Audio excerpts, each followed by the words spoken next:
This will be a noise comparison test of brass and steel gearboxes. Now, these are two IMEX Tijen Panzer III lower hulls, the metal edition. The one on the left is my Stug, and the one on the right is the current project, the Panzer III. The one on the left, though it has splatter shields, those are brass dual ratio gearboxes in there. What some people, for God only knows what reason, they call 5-to-1 gearboxes, because that has absolutely nothing to do with the gear ratio. But the ones on the right are the black steel of the same gearboxes, the dual ratio, or low configuration. They both have 360 motors in them. The Panzer III is stock electronics, and the Stug is IBU. So you'll notice a distinct difference in reverse because the IBU is set at 60% power in reverse. So the steel gearboxes are definitely a lot faster, but that could be because of the board. I guess the only way to get a really true comparison would be to either have stock electronics in both or IBU in both. But anyway, you can see that these are the gearboxes. And one thing that's really cool is that they fit in a lot of different tanks where you can't get a force shaft.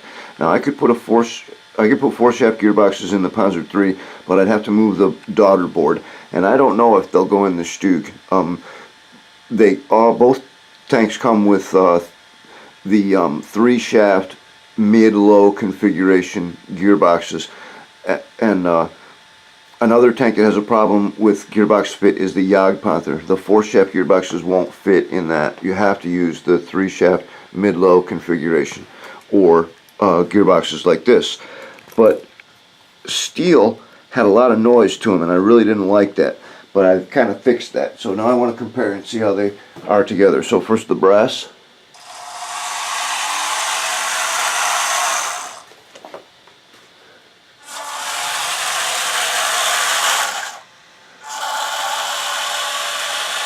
The stock electronics definitely creates a lot more hum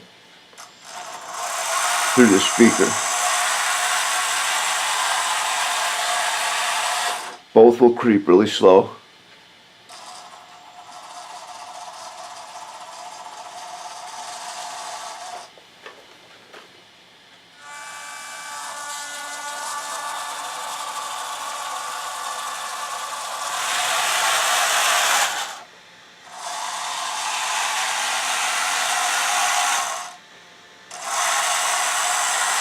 I think both of them are pretty quiet. I don't think there's a whole lot of difference. The steel gearboxes used to be a lot louder, and the reason that they're not louder now is this. This is we call it lapping compound at the shop. It's a grease that has particles in it, and these I think are 1-thou particles. They call it 320 grit, but this is a slightly more aggressive compound. We use it for lapping. What I did was I took the dual ratio gearboxes, I completely painted the gears with lapping compound. These are the steel ones. All right, then I plugged them directly into a battery, full power. I ran them for 30 seconds, and then I thoroughly cleaned them with mineral spirits and got every speck of that compound out of there, and then I re-lubed them and started running them again.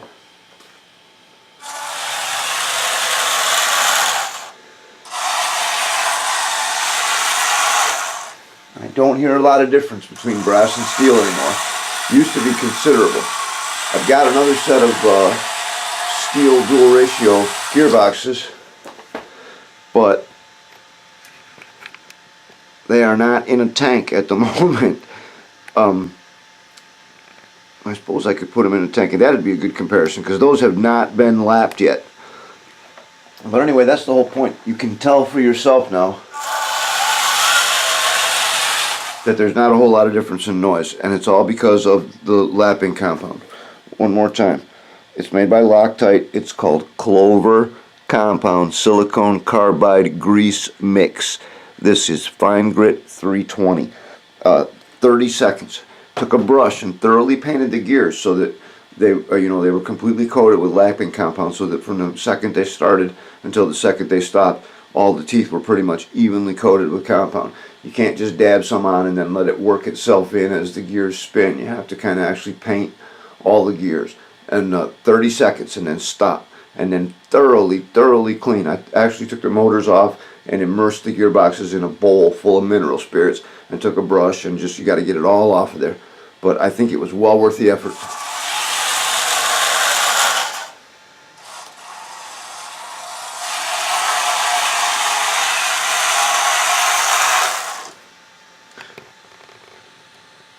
Hope that helps, and we'll see you next time.